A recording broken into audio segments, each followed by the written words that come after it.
Hi everyone, this is Kent Kaufman coming to you from the research farm in Garden City, bigyield.us, and today I'm going to talk a little bit about me and my team here. So what we have here is we have the unthinkable team trying to make the unknowable doable.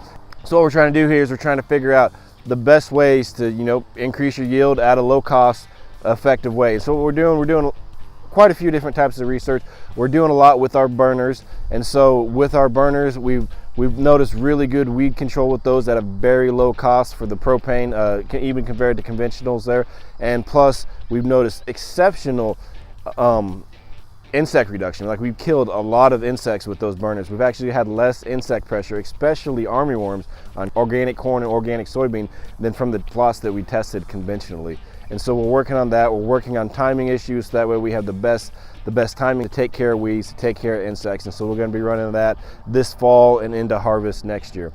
All right, so another thing we're doing here is we're getting a drone sprayer. And so this will help us quite a bit here on the research farm, because that way, no matter what your ground is like, as long as it's not raining, we can be spraying. We can spray a lot more tests. We can do a lot of foliar applications. We're working on the spot spraying with that, so that way with especially some of your high cost sprays, that you can really focus in on that, whether it's conventional or organic, you can focus in on exactly what you're spraying. So we're going to be working with that.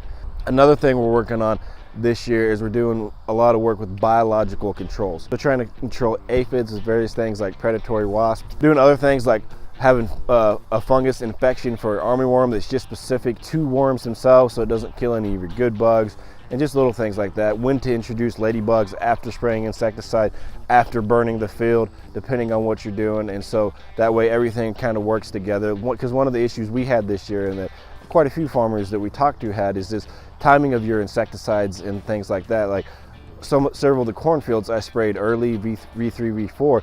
Well, by the time V8, V9 rolled around, we had significant armyworm issues in some of those fields, just because all the predatory insects had gotten killed with that insecticide. And so the armyworms were just, going out there. And so we're going to try to work with these biological controls, see if we can figure out, cost-effective ways to make those work, the timing issues necessary, and things of that nature.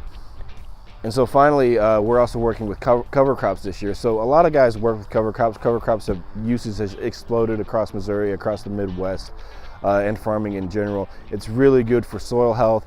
It helps a lot with just yield in general, dealing with unexpected weather conditions. It helps a lot with that. But what we're also trying to do is we want to increase yield. We want to make the cover crops profitable, in and of themselves. And so kind of working with some of the nitrogen fixing cover crops as far as where we're going to have corn ground next year, and then working with some other cover crops for seed, for yield, and things of that nature. And so we're trying to work with that, trying to get the timing down. And so we're going to be experimenting a lot with various cover crops across the research farm this year.